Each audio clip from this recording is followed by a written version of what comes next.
प्यारे प्यारे बच्चों, डीपीसी क्लासेस में जो golden and platinum test series 8 हुआ था उसमें फिजिक्स के जो 45 क्वेश्चंस थे उसमें 30 क्वेश्चन का सोल्यूशन ऑलरेडी अपलोड हो चुका है इसके पहले वाले वीडियो में। और आज जो है 15 क्वेश्चन जो बचे हैं, 15 क्वेश्चन उसको आज अपलोड होगा, उसको आप लोग पूरा देखिए। जहां भी आपका मिस्टेक हुआ है उस क्वेश्चन को विशेष रूप से देख करके उसको तैयार कर लीजिए, बल्कि सारे क्वेश्चन का सोल्यूशन एक साथ देख डालिए स्पीड में। ओके बेटा, आज का जो सिलेबस है इस 8वां टेस्ट का, उसमें वर्क पावर एनर्जी और सर्कुलर मोशन के क्वेश्चन पूछे गए थे। तो इस तरह से आज 15 क्वेश्चन का सोल्यूशन अपलोड होगा और इसी तरह से केमिस्ट्री का भी सोल्यूशन दिया जा रहा है ना, तो उसका भी सोल्यूशन आप लोग देख लीजिए। कई क्वेश्चन कुछ बच्चे कह रहे थे कि इसमें मिस्टेक महसूस हो रहा है, लेकिन सर सॉल्व करा रहे हैं, उसको आप लोग देखिए कि उसमें मिस्टेक है कि नहीं है ना। कुछ क्वेश्चन कुछ बच्चे कह रहे थे कि उसमें आंसर में मिस्टेक लग रहा है, लेकिन जब सर ने सॉल्व कराया तो सेम आंसर आया, ठीक ना, जो आंसर दिया गया था, इसलिए उसको भी देखना जरूरी है। बाकी जो 9वां टेस्ट है उसका भी डेट, सिलेबस ये सब अनाउंस कर दिया गया है, उसी हिसाब से उसको भी आप तैयार कीजिए, जिससे कि अगले टेस्ट में भी आपके अच्छे मार्क्स आवें। आइए बेटा स्टार्ट करते हैं। Question number 31।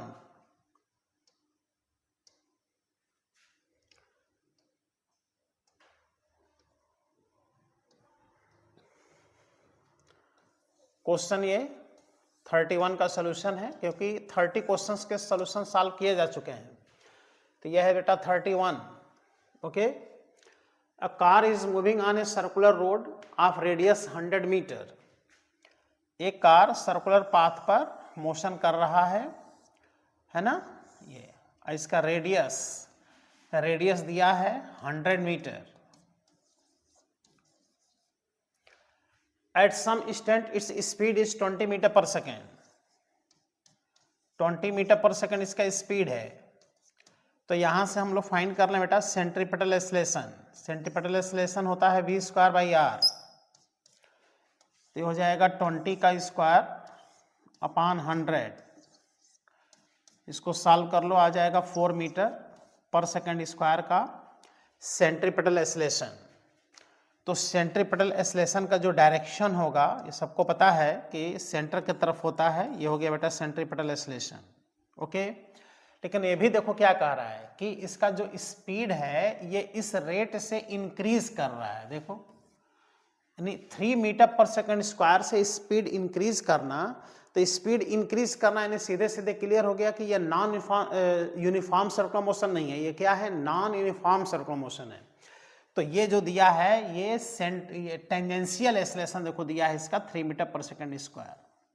ये इसका है tangential acceleration 3 metre per second square. जैसा लैंग्वेज है इस हिसाब से आप समझिए। 3 मीटर पर सेकंड स्क्वायर हो गया टेंजेंशियल एक्सेलरेशन, और ये हो गया बेटा सेंट्रीपिटल एक्सेलरेशन। तो ये हो गया बेटा नॉन यूनिफॉर्म सर्कुलर मोशन, है ना, NUCM। इसका रिजल्टेंट लेना है, तो यही इसका नेट एक्सेलरेशन आएगा। 90 डिग्री पे दोनों का रिजल्टेंट हो जाएगा।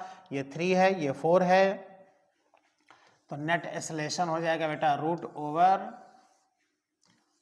टेंजेंशियल एक्सेलरेशन का स्क्वायर प्लस सेंट्रीपिटल एक्सेलरेशन का square √over 3 square plus 4 square √over 25 is equal to 5 meter per second square का एक्सेलरेशन होगा। Okay, non form circular motion है, ये इसका आंसर है सी ऑप्शन। तो बहुत इंपॉर्टेंट क्वेश्चन ये माना जाता है। ओके, इसमें देखो ये भी नहीं कहता है कि नेट एक्सेलरेशन बताओ, केवल क्या कह रहा है, एक्सेलरेशन। नेट एक्सेलरेशन कह देता तो तुरंत मन में आता कि भाई नेट एक्सेलरेशन में कोई 2 एक्सेलरेशन काम कर रहा है क्या, केवल एक्सेलरेशन ही पूछता है। ये भी नहीं नाम ले रहा है कि ये NUCM है। लैंग्वेज से पकड़ो कि नॉन फॉर्म सर्कुलर मोशन है। आओ बेटा नेक्स्ट क्वेश्चन सॉल्व करते हैं।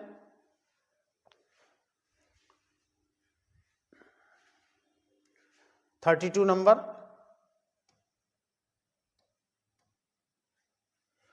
यह बेटा क्वेश्चन नंबर 32। और 32 में देखो एक ही जो कार है भाई, यहाँ पे कार मोशन है, यहाँ भी कार का मोशन है, एक ही कार का मोशन, सब स्पीड सेम है, लेकिन यहाँ का जो सरफेस है देखो हॉरिजॉन्टल है, यहाँ का कॉन्वेक्स है और यहाँ का कॉनकेव नेचर है, यहाँ बॉडी कार का सर्कुलर मोशन है, यहाँ भी सर्कुलर मोशन है। ओके, तो कह रहा है कि इन देखो यहाँ का नॉर्मल रिएक्शन दिया है ए वाले फिगर में, बी वाले फिगर का नॉर्मल रिएक्शन, सी वाले फिगर का नॉर्मल रिएक्शन, नॉर्मल रिएक्शन कौन सा कम होगा कौन सा ज़्यादा होगा उस हिसाब से ऑप्शन दिया है। क्लियर हो रहा है? तो क्या है देखो, यहाँ पर इसका जो वेट काम करेगा कार का mg और यही नॉर्मल रिएक्शन बन जाएगा Na। तो पहले डायग्राम का जो नॉर्मल रिएक्शन है वो सीधे सीधे किसके बराबर है बेटा? mg के बराबर है, क्योंकि यहाँ तो सर्कुलर मोशन तो है नहीं, हॉरिजॉन्टल मोशन है। लेकिन यहाँ पर अगर देखा जाए तो यहाँ पर सेंटर देखो यहाँ पर है ना, इसका सेंटर यहाँ पर है, जो रेडियस ऑफ कर्वेचर इसका है वही इसका भी है। तो इसका रेडियस ऑफ कर्वेचर कितना है r, तो इसका जो वेट काम करेगा नीचे काम करेगा mg और नॉर्मल रिएक्शन किधर बनेगा? ऊपर nb है ना, mg जब नीचे है तो नॉर्मल रिएक्शन ऊपर बनेगा और यहाँ इसका सेंटर बन रहा है। तो अब यहाँ पर क्या क्या इक्वेशन बनेगा? कुछ स्टूडेंट इक्वेशन ही नहीं बना पाते हैं। तो बेटा इक्वेशन बनाने के लिए आप देख रहे हो कि एक नॉर्मल रिएक्शन लग रहा है और एक mg लग रहा है। तो आप अगर इसको इनर्शियल ऑब्जर्वर बन करके अगर देख रहे हो बाहर से तो ये आपको सर्कुलर मोशन करते हुए दिखाई दे रहा है। तो चाहिए सेंट्रीपेटल फोर्स, तो सेंट्रीपेटल फोर्स निकालने के लिए सेंटर की तरफ टोटल फोर्स निकाल लो। तो सेंटर की तरफ टोटल फोर्स निकालने के लिए mg में से nb क्या करना पड़ेगा? माइनस करना पड़ेगा। और एक तरीका है कि नॉन इनर्शियल ऑब्जर्वर बन के सॉल्व करो, तब उसमें सेंट्रीफ्यूगल दिखाना पड़ता, तो हम सेंट्रीफ्यूगल नहीं दिखा रहे हैं। ओके, तो सेंट्रीपेटल फोर्स अगर देखेंगे तो यहाँ पर सेकेंड पार्ट में तो mg में से नॉर्मल रिएक्शन माइनस हो जाएगा और यह आ जाएगा बेटा mvv² और यहाँ से नॉर्मल रिएक्शन जो nb आ गया, देखो ये इधर आ गया तो ये आ गया mg माइनस mv² ये जो इसकी वेलोसिटी है ये v है, तो यहाँ देखो हम v लिख देंगे और रेडियस क्या दिया है? कैपिटल R दिया है, तो रेडियस बेटा कैपिटल R लिख दो। तो देखो nb आ गया mg माइनस mv²/r। तो देखो ये सेकेंड पार्ट जो है ये इसका नॉर्मल रिएक्शन सही है। और पहले पार्ट का नॉर्मल रिएक्शन कितना है? Na बराबर mg। तो देखो यहाँ पे Na बराबर mg ये भी दिया है, देखो ये भी सही है। ये ऑप्शन नहीं, ऑप्शन अलग से यहाँ से दिया है बेटा, देख लो। लेकिन पहला पार्ट का नॉर्मल रिएक्शन भी सही है, दूसरे पार्ट का नॉर्मल रिएक्शन सही है। अब तीसरे पार्ट का नॉर्मल रिएक्शन आप देखो, तो तीसरे पार्ट का जब नॉर्मल रिएक्शन देखोगे तो इसका वेट किधर काम करेगा? mg, लेकिन ये कॉनकेव है, देख रहे हो, तो इसका सेंटर इधर जाएगा, देखो सेंटर इधर है, रेडियस यहाँ पर भी कितना है? r है, तो इधर लगेगा क्या? नॉर्मल रिएक्शन तो हमेशा ऊपर लगता है, तो ये हो जाएगा nc इसका नॉर्मल रिएक्शन। तो इसका जब इक्वेशन बनाएंगे तो सेंटर की तरफ लगने वाला फोर्स, अब इसमें से mg क्या करेंगे बेटा? माइनस करेंगे। क्लियर? इसमें से mg माइनस कर देंगे। तो ऐसे में आओ नेक्स्ट इक्वेशन बना के हम लोग देखते हैं।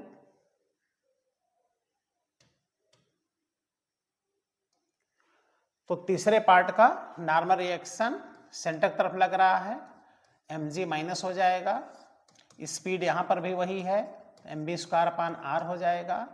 तो यहाँ से देखो जो तीसरे पार्ट का नॉर्मल रिएक्शन है, mg इधर आकर के इसके साथ सम हो गया, तो आ गया mg प्लस mv²/r। ये तीसरे पार्ट का नॉर्मल रिएक्शन आ गया, तीसरे पार्ट का। देखो तो यहाँ पर भी कितना दिया है? देखो तीसरे पार्ट का normal reaction mg plus mv²/r दिया है। तो इस हिसाब से देखा जाए तो फर्स्ट सेकंड थर्ड ये तो सही है, लेकिन अब जरा देखो तो चूंकि ये वाला वैल्यू जो है, देखो ये दोनों के बीच का वैल्यू है, तो सबसे ज्यादा नॉर्मल रिएक्शन कौन सा है? सी वाला, NC सबसे ज्यादा है, उससे कम है Na और सबसे कम है Nb। तो देखो यहाँ पर दिया है NC more than Na more than Nb, तो ये पार्ट भी सही है। तो फर्स्ट सेकेंड थर्ड फोर्थ चारों पार्ट सही है। तो इस हिसाब से ऑप्शन में देखो तो लिखा है ऑल ऑप्शन आर करेक्ट, इसलिए कौन सा ऑप्शन सही है? D option. तो ये बेटा सीखो कि कॉनकेव सरफेस कॉन्वेक्स सरफेस पर mg और नॉर्मल रिएक्शन दिखाने के बाद से कैसे इक्वेशन बनाए जाते हैं। इक्वेशन दो तरीके से बनाए जाते हैं, या तो इनर्शियल से या तो नॉन इनर्शियल ऑब्जर्वर से। नॉन इनर्शियल ऑब्जर्वर होगा तो सूडो फोर्स दिखाया जाएगा, सूडो फोर्स दिखाया जाएगा मतलब सेंट्रीफ्यूगल फोर्स फिर उसमें दिखाया जाएगा। Okay, next question 33। ये क्वेश्चन है बेटा 33। एक स्ट्रिंग है, इस पॉइंट पर पिवोटेड है और इसमें 3 मास देखो अटैच हैं, m और m मास के 3 मास अटैच हैं। यहाँ से यहाँ तक का लेंथ l है, यहाँ से यहाँ तक का लेंथ 2l है, यहाँ से यहाँ तक लेंथ 3l है ना। तो तीनों में टेंशन का क्या पूछ रहे हैं बताओ, देखो रेशियो पूछ रहे हैं और सब के सब ये outer most particle v0 speed से मोशन कर रहा है, तो इसकी स्पीड अलग होगी, इसकी स्पीड अलग होगी, लेकिन जब एक साथ ये मोशन करेंगे तो ओमेगा तो सबका सेम होगा, एंगुलर वेलोसिटी सबका क्या होगा, सेम होगा। तो यहाँ का टेंशन देखो, अब यहाँ T1 T2 T3 मानो, चाहे यहाँ T1 T2 T3 मानो, ठीक है। तो तुम निकालोगे जब टेंशन का रेशियो तो खुद ही समझ में आएगा कि कौन सा ऑप्शन सही है। जैसे यहाँ का टेंशन हम मान ले रहे हैं, देखो यहाँ का टेंशन हम T1 मान ले रहे हैं, यहाँ का टेंशन T2 मान ले रहे हैं, यहाँ का टेंशन T3 मान ले रहे हैं स्ट्रिंग में। तो इन्हीं तीनों टेंशन का क्या पूछ रहा है, रेशियो पूछ रहा है। T1 T2 T3 का क्या पूछ रहा है बेटा, रेशियो। तो आओ अलग से इक्वेशन डायग्राम बना के इसको हम सॉल्व करते हैं, क्योंकि यहाँ पे जगह कम है।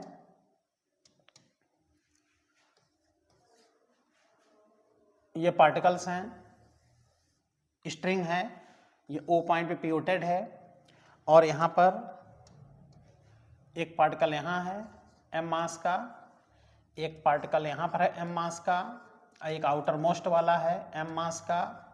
ये लेंथ दिया है बेटा, चलो स्मॉल l मान ले रहे हैं, ये 2l मान ले रहे हैं, ये 3l मान रहे हैं, दे रहा है कैपिटल L दिया है। और इस पॉइंट के रिस्पेक्ट में सब क्या कर रहे हैं, रोटेट। देखो ये भी रोटेट कर रहा है, तो एंगुलर वेलोसिटी बेटा सबकी सेम होगी, इसलिए ओमेगा लेके चलो सेंट्रीपेटल फोर्स बनाने में। क्या लेके चलो, ओमेगा। अब बताओ यहाँ का टेंशन हमने अभी माना था, यहाँ का टेंशन हमने T1 माना था, तो टेंशन हमेशा किधर दिखाया जाता है, सेंटर के तरफ। तो ये टेंशन कितना हो गया बेटा, T1। यहाँ का टेंशन कितना हो गया, T2। यहाँ का टेंशन कितना हो गया, T3। ओके। अब जब बेटा T1 जब आप निकालोगे T1, तो T1 लग किधर रहा है, इनर्शियल ऑब्जर्वर से देखो तो यही T1 सेंटर की तरफ लग रहा है इस मास के लिए, इसलिए बन जाएगा सेंट्रीपेटल फोर्स। तो जब ये मास जब रोटेट कर रहा है तो यहाँ से यहाँ तक का रेडियस यानी लेंथ देखो तो 3 और 2 5 और 1 6 L लेंथ में ये सबका मोशन कर रहा है। तो लगा दो mr ओमेगा स्क्वायर। तो इसका मास m है और रेडियस यहाँ से यहाँ तक कितना बन रहा है, देखो 6l ऐड कर लो into omega square equal to देखो आ गया 6 ml ओमेगा स्क्वायर। ओके।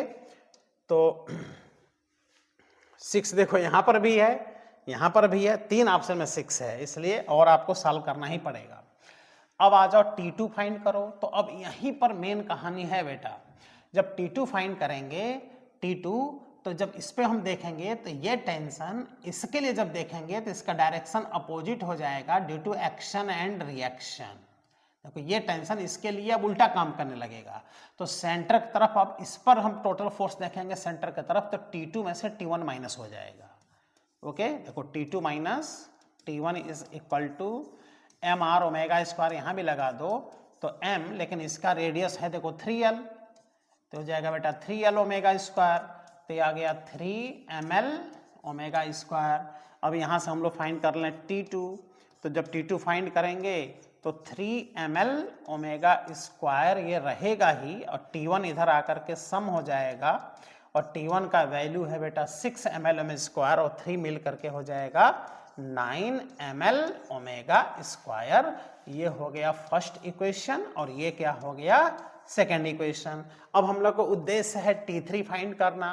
तो जब T3 फाइंड करेंगे, जब इसका हम सर्कुलर मोशन देखेंगे तो ये वाला टेंशन इसके लिए अपने डायरेक्शन को क्या कर देगा, अपोजिट कर देगा, action and reaction, due to action and reaction दोनों के बीच में।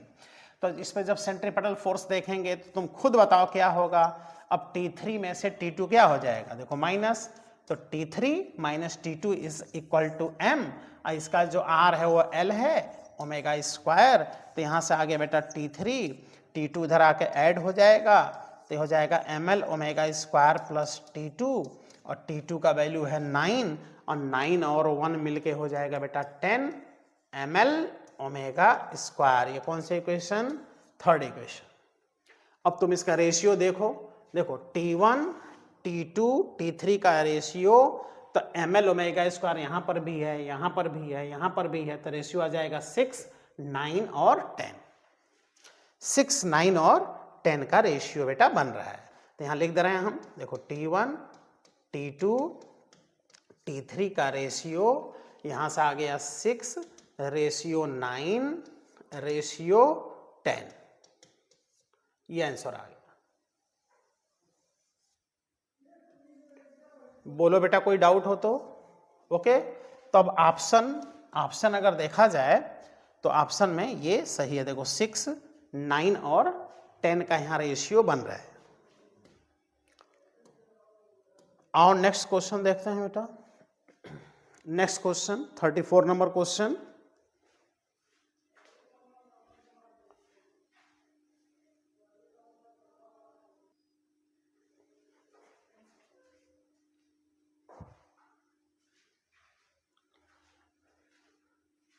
तो बेटा question number 34, if the equation for the displacement of a particle moving of the circular path, देखो सर्कुलर पाथ में डिस्प्लेसमेंट, एंगुलर डिस्प्लेसमेंट थीटा दिए हैं 2t क्यूब प्लस 0.5। अब क्या पूछ रहे हैं? एंगुलर वेलोसिटी 2 सेकेंड पर। तो देखो वेलोसिटी अगर निकालना है ओमेगा, तो इसको टाइम के रिस्पेक्ट में डिफरेंशिएट कर दो, D theta by D T, यही ओमेगा हो गया। तो आ गया बेटा 60, इसका differentiation 0 equal to 6t square होगा, 6t स्क्वायर, और t का वैल्यू 2 रख दो तो यह आ जाएगा 4 और यह आ जाएगा 24 रेडियन पर सेकेंड। देखो 24 रेडियन पर सेकेंड। तो डिफरेंशिएशन से आएगा, जैसे डिस्प्लेसमेंट को डिफरेंशिएट करने से ds by D T velocity आता है, उसे थीटा को डिफरेंशिएट करने से ओमेगा आ जाता है। ओके बेटा, चलो next question 35। Two bodies of mass 10 kg, 5 kg are moving in concentric orbital of radii r and r। देखो कंसेंट्रिक का मतलब दोनों का सेंटर क्या है? सेम है, दोनों का सेंटर सेम है। अब पहला जो रेडियस दिया है, देखो r किसी को भी मान लो, r और r किसी को मान लो, कोई दिक्कत नहीं है, बड़ा छोटा किसी को मान लो। लेकिन क्या कह रहा है? Such that their time period are same. देखो टाइम पीरियड अगर सेम है तो टाइम पीरियड होता क्या है? 2 पाई बाई ओमेगा। तो दोनों का ओमेगा भी क्या होगा? सेम। जब टाइम पीरियड सेम तो ओमेगा भी सेम। तो उनके ratio between the centripetal acceleration, तो पहले कैपिटल आर कह रहा है, बाद में स्मॉल आर कह रहा है। तो पहले इसका एक्सेलरेशन देखो, फिर इसका एक्सेलरेशन देखो। तो इसको मान लो बेटा फर्स्ट बॉडी और इसको मान लो सेकेंड बॉडी। तो दोनों के सेंट्रीपेटल एक्सेलरेशन, फर्स्ट का सेंट्रीपेटल एक्सेलरेशन अपॉन सेकेंड का सेंट्रीपेटल एक्सेलरेशन, तो लगा दो सेंट्रीपेटल एक्सेलरेशन में आर ओमेगा स्क्वायर। तो देखो R omega square upon small R omega square से ओमेगा स्क्वायर कट जाएगा, बराबर कैपिटल आर अपॉन आर बराबर कैपिटल आर और स्मॉल आर का रेशियो आंसर आएगा। देखो कैपिटल आर और स्मॉल आर यानी कैपिटल आर अपॉन आर, इसका आंसर आ जाएगा। तो ये बड़ा इंपॉर्टेंट क्वेश्चन होता है कि अगर टाइम पीरियड सेम है तो फट से आप ओमेगा के टर्म में क्वेश्चन को सॉल्व करो, क्योंकि टाइम पीरियड सेम होगा तो ओमेगा सेम होगा, क्योंकि ओमेगा 2 पाई बाई टी होता है। तो बेटा ए ऑप्शन सही है।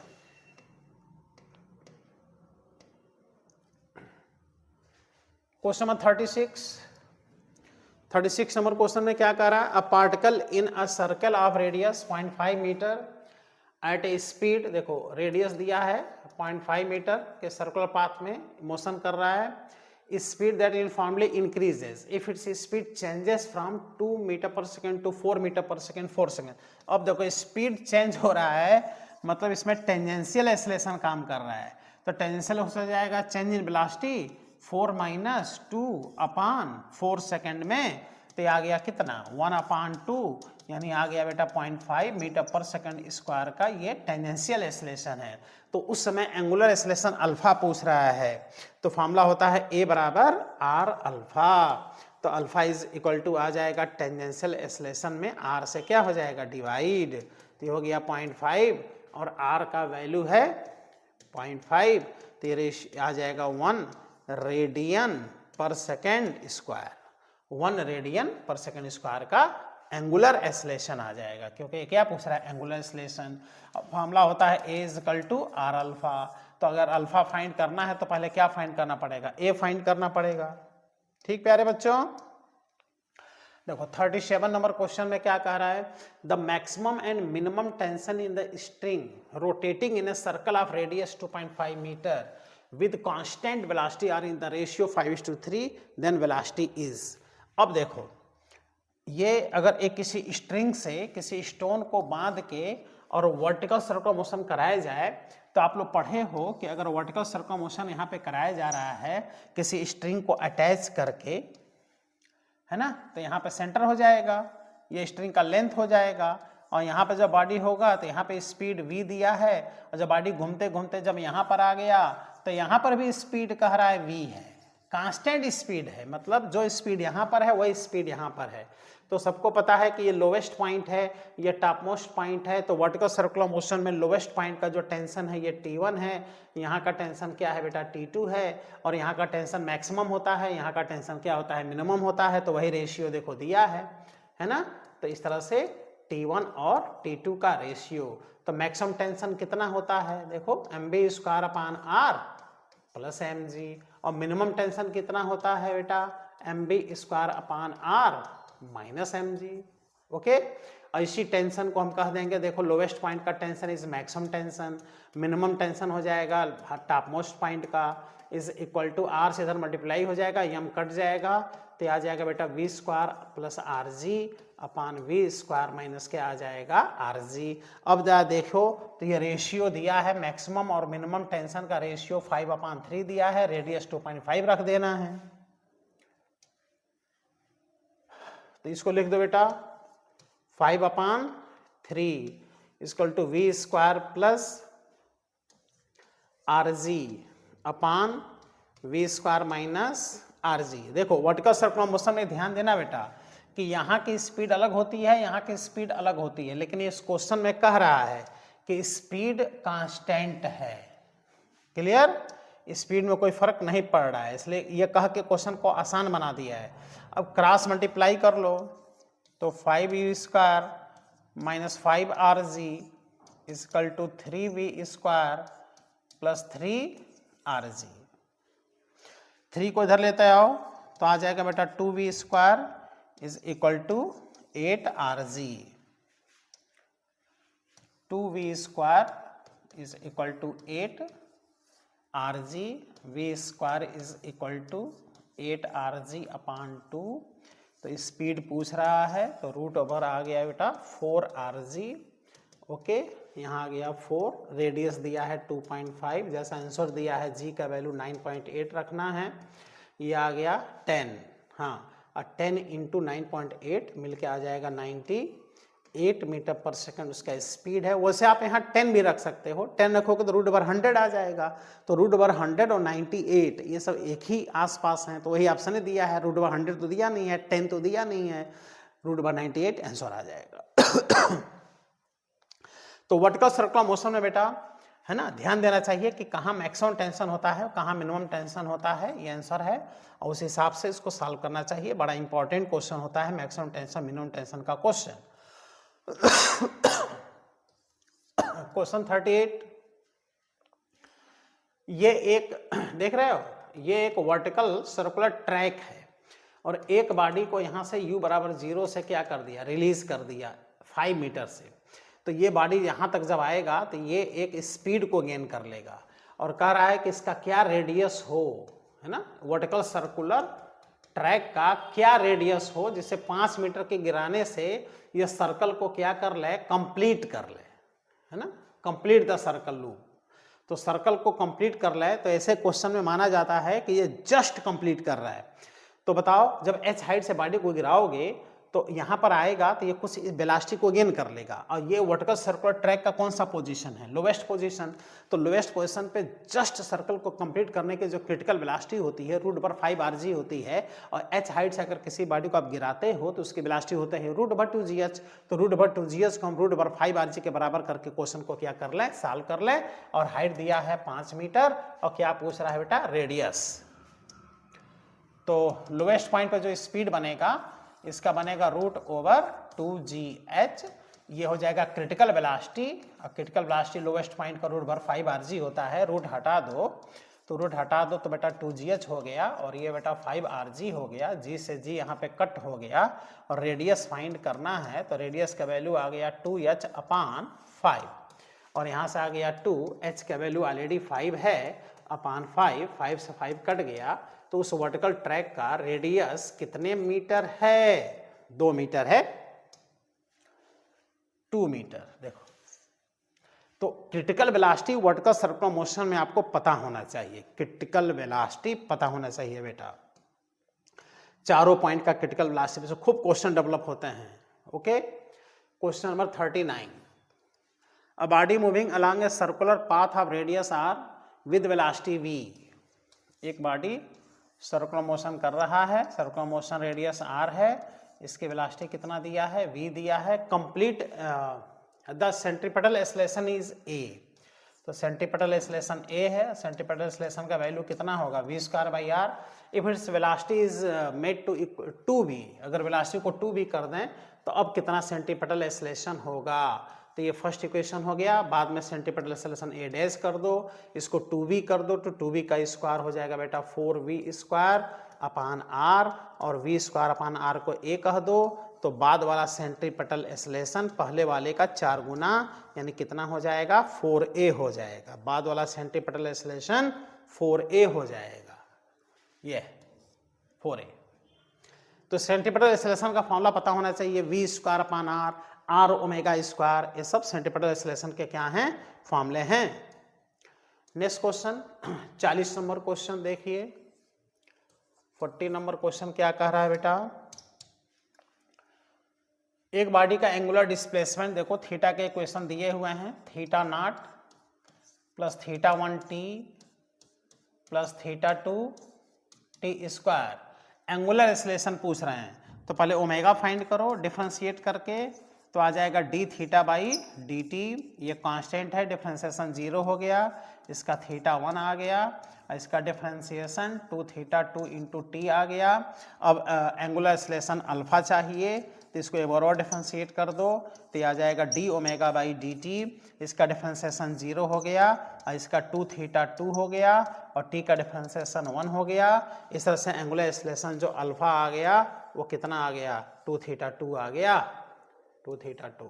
डी ऑप्शन इसका क्या है, सही है। तो क्या करना था, 2 बार डिफरेंशिएट कर देना था, क्योंकि एंगुलर डिस्प्लेसमेंट दिया है तो उसको एक बार डिफरेंशिएट करोगे तो एंगुलर वेलोसिटी आ जाएगा, और जब डबल डिफरेंशिएशन सेकंड डेरिवेटिव निकालोगे तो वो एंगुलर एक्सेलरेशन आ जाएगा। नेक्स्ट क्वेश्चन बेटा 41 नंबर क्वेश्चन, ये 41। A coin placed on a rotating turn table slip when it is placed at distance 9 centimetre from the centre if the angular velocity of the turn table is triple. 3 गुना कर दिया omega, तो अब कितने distance पर रखा जाए कि वो स्लिप ना करे। तो ऐसे क्वेश्चन बेटा जस्ट स्लिप की कहानी होती है, जस्ट स्लिप वाली कहानी इस पे होती है ना। ये एक रोटेटिंग डिस्क है ना, इसके अबाउट ये क्या कर रहा है, रोटेट कर रहा है, और ये डिस्क है तो ये पूरा इसका एरिया भरा हुआ होगा जिसपे आप कॉइन को रख सकते हो। ओके, तो यहाँ पर r डिस्टेंस पर एक कॉइन रखा गया है जिसका मास m है। अब जब इसको रोटेट करा रहे हो आप ओमेगा से, तो इसके स्लिप होने की टेंडेंसी बाहर की तरफ होगी, तो अंदर की तरफ क्या काम करेगा बेटा, फ्रिक्शन। तो यहाँ पे फ्रिक्शनल फोर्स ही सुटेबल सेंट्रीपेटल फोर्स प्रोवाइड करा रहा है। सेंट्रीपेटल फोर्स हो जाएगा कितना, mr ω²। फ्रिक्शन फोर्स हो जाएगा μ × normal reaction is equal to mr ω²। और यहाँ का नॉर्मल रिएक्शन कितना होगा बताओ बेटा, mg।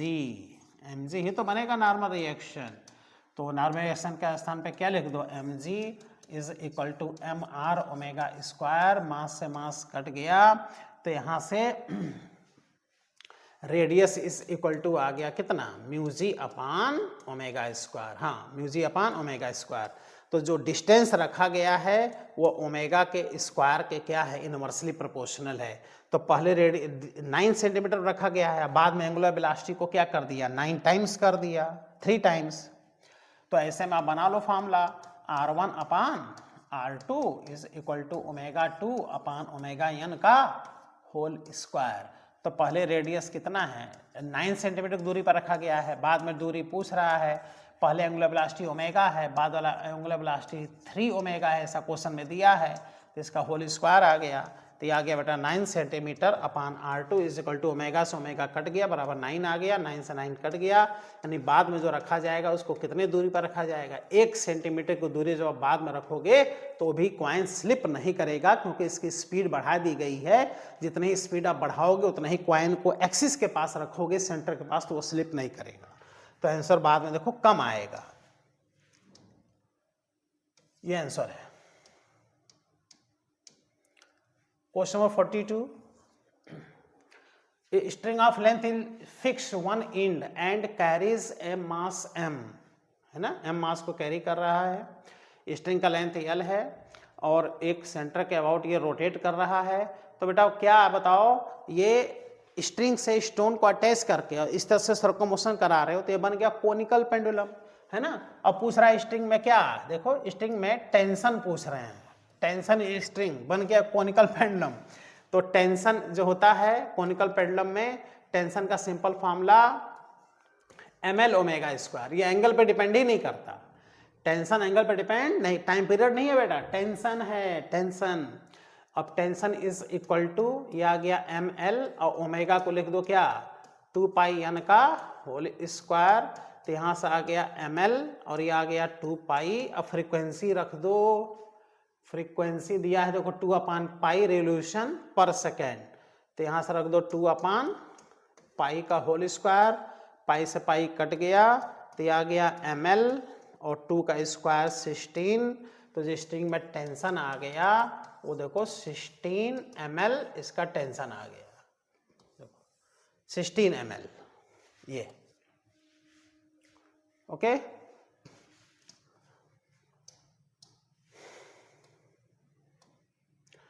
यही तो विशेषता होता है बेटा कोनिकल पेंडुलम में, स्ट्रिंग में टेंशन एंगल कुछ भी रखो टेंशन सेम रहेगा हमेशा, M R omega square, ml omega square हमेशा इसका टेंशन होता है।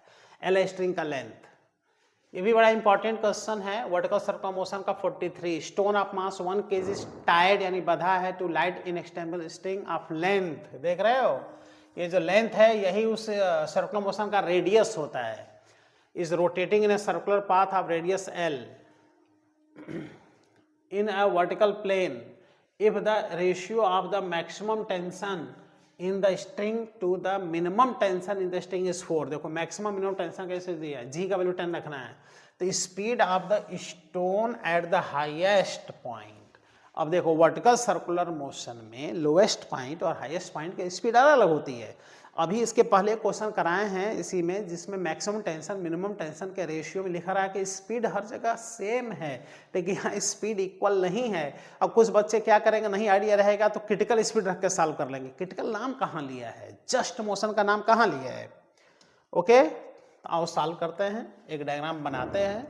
जब डायग्राम बनाएंगे तो ज़्यादा क्लियर होगा। देखो ये बॉडी वर्टिकल सर्कुमोशन कर रहा है, ये स्ट्रिंग है जिसका सेंटर है, तो यही स्ट्रिंग का देखो लेंथ ये है, स्ट्रिंग का लेंथ ही रेडियस है।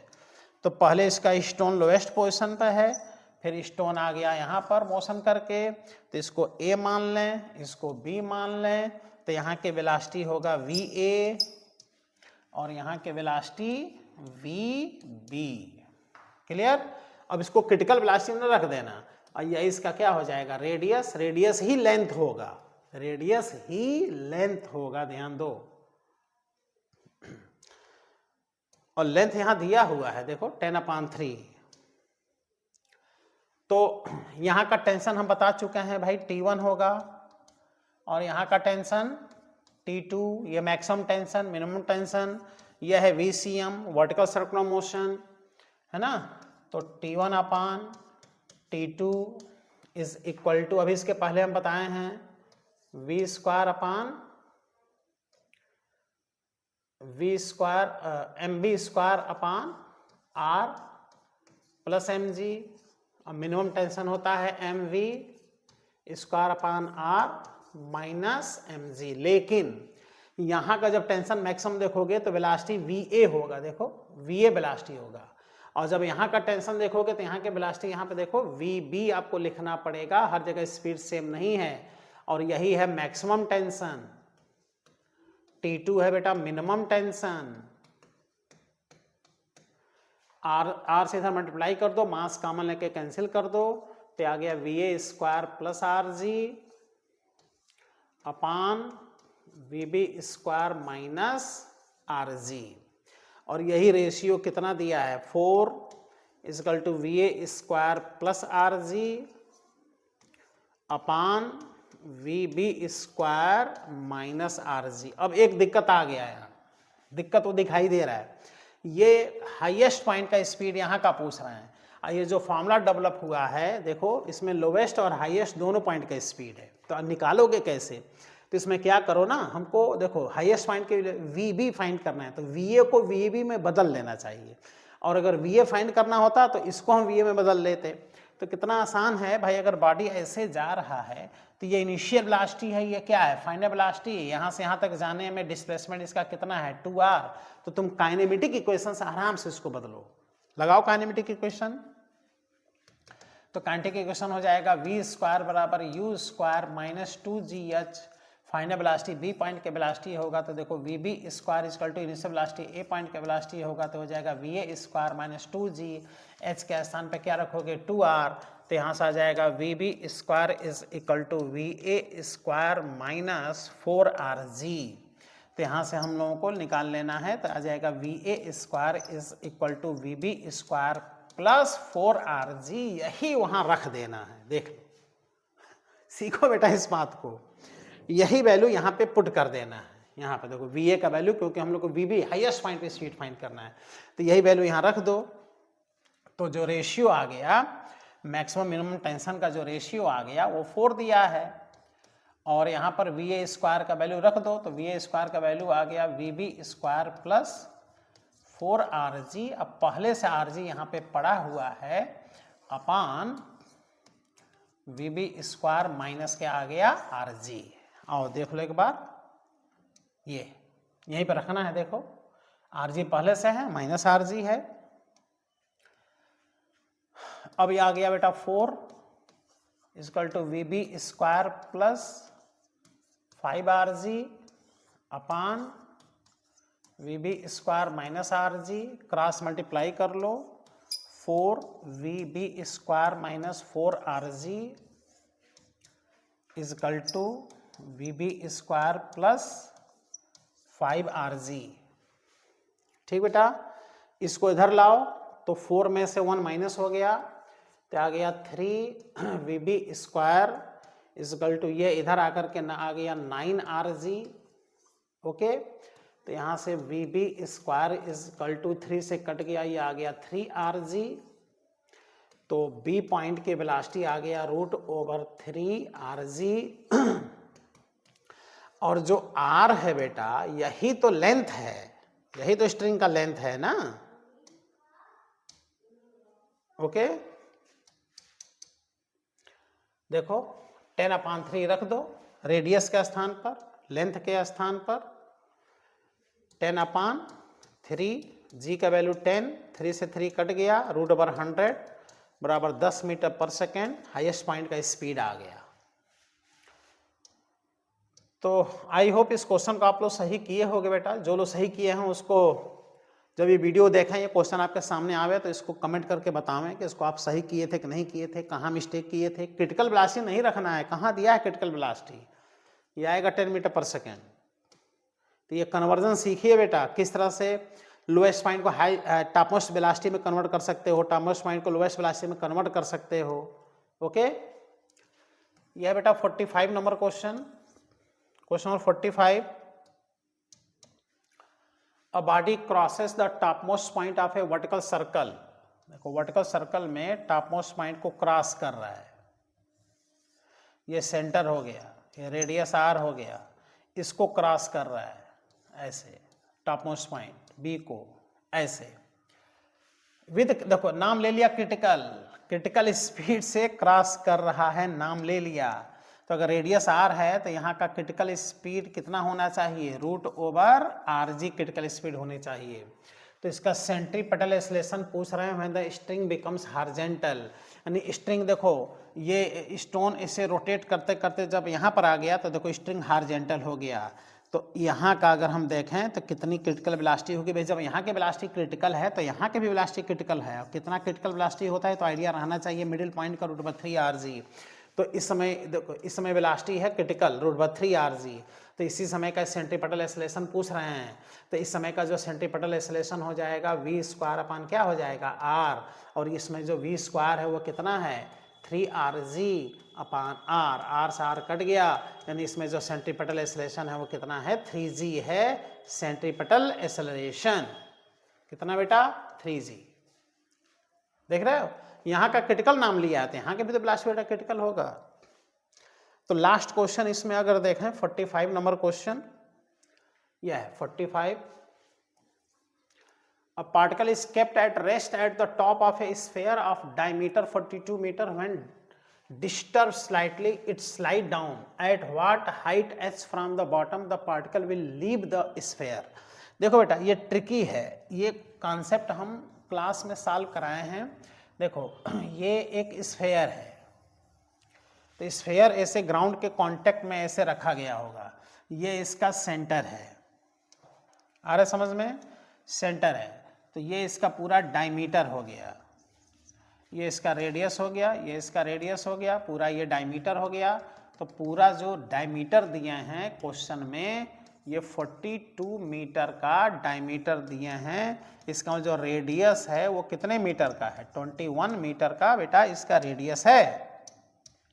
और कह रहा है कि टॉपमोस्ट पॉइंट से एक बॉडी को स्लाइटली रिलीज कर दिया, मतलब u बराबर 0 से छोड़ दिया, तो ये बॉडी ऐसे आएगा और यहाँ पर आकर के इसके कांटेक्ट में नहीं रहेगा, ये कांटेक्ट छोड़ देगा, इधर आ जाएगा, ओके, लिफ्ट्स द कांटेक्ट। ये वर्टिकल सर्कल मोशन का कांटेक्ट क्या कर देगा, छोड़ देगा, क्योंकि बाधा तो है नहीं। तो वही पूछ रहा है कि टॉप से कितने हाइट पर कांटेक्ट छोड़ेगा। तो क्लास में हमने इसको सॉल्व करके इसका आंसर याद करवाया था कि ये जो h होता है ये रेडियस का 1/3 होता है। आपको रिजल्ट याद भी होगा, देखो रेडियस के 1/3 नीचे वो अपना कांटेक्ट छोड़ देता है। लेकिन क्वेश्चन में आप लोग देखो ये पूछ कहाँ से रहा है, from the bottom of the sphere, है ना, बॉटम से पूछ रहा है, यानी ये यहाँ से पूछ रहा है कि कितने हाइट पे कांटेक्ट छोड़ेगा। यानी ये आप लोग से क्या पूछ रहा है बेटा h डैश। तो h डैश निकालना कितना आसान, अगर ये रिजल्ट याद है तो ये बड़ा आसानी से निकाल सकते हो। तो h डैश निकालना है तो 2r में से h माइनस कर दो, तो यह आ जाएगा 2r और यह आ जाएगा बेटा r/3, और 2r का वैल्यू है 42, रेडियस है बेटा 21/3, तो यह आ गया बेटा 42 - 7 इज इक्वल टू बॉटम से 35 मीटर के हाइट पर वो कांटेक्ट को क्या करेगा बेटा, छोड़ेगा। कितने मीटर 35 मीटर। तो इस टाइप के आपको बुक में 4-5 क्वेश्चन मिल जाएंगे। कभी यहाँ से पूछता है, कभी हेमिस्फीयर बना लेता है, कभी स्फीयर बना लेता है, कभी सर्कल बना लेता है, कभी सेमी सर्कल बना लेता है। लेकिन ये रिजल्ट अगर आपको याद है तो ऐसे क्वेश्चन आप चुटकी बजा के ऐसे सॉल्व करोगे। तो देखो टेस्ट देने से कितना फायदा हो रहा है कि किस तरह से सामने से क्वेश्चन आपके गुजर रहे हैं। तो कुछ बच्चे जैसे कोई ना कोई रीजन दे करके और टेस्ट देने नहीं आए, फिर उसको दूसरे दिन आकर पेपर मांगते हैं, है ना। पेपर ले जाके आप सॉल्व नहीं करोगे, उसे रखे रहोगे बेटा। किसी भी तरह आकर के आप टेस्ट दीजिए। जब आप टेस्ट दोगे उतने देर बैठोगे, जब बैठोगे तो आप देखोगे कि उतने देर आप सारे क्वेश्चंस को सॉल्व करोगे। जो नहीं आएगा वो भी आपको क्वेश्चन बहुत फायदा करेगा, उसका आंसर आपको याद हो जाएगा और तभी इसके एनालिसिस भी आपको समझ में आएगी। तो बेटा इसके पहले वाले वीडियो में हमने 30 क्वेश्चन सॉल्व करा दिया था और आज 15 क्वेश्चन सॉल्व करा दिए, पूरे क्वेश्चंस कंप्लीट हो गए। जो भी आपके क्वेश्चन दिक्कत किए हुए होंगे उसको देखिए, एनालिसिस कीजिए, और इसके अलावा केमिस्ट्री का भी सॉल्यूशन अपलोड हो रहा है, सब देखिए। और अगला 9 नंबर टेस्ट का सिलेबस, डेट, टाइमिंग सब के सब बता दिया गया है। उस हिसाब से अगले टेस्ट की तैयारी कीजिए। और अगले टेस्ट में सेमीकंडक्टर आ रहा है, मॉडर्न फिजिक्स में कितना इंपॉर्टेंट टॉपिक सेमीकंडक्टर, और मैकेनिक्स का एक टॉपिक आ रहा है रोटेशनल मोशन। ये 2 टॉपिक विशेष रूप से तैयार कीजिए और टेस्ट दीजिए, क्योंकि ये दोनों टॉपिक मिला करके कम से कम 4 क्वेश्चन आपको एग्जाम में जरूर मिलेंगे। तो थैंक यू प्यारे बच्चों, जय हिंद।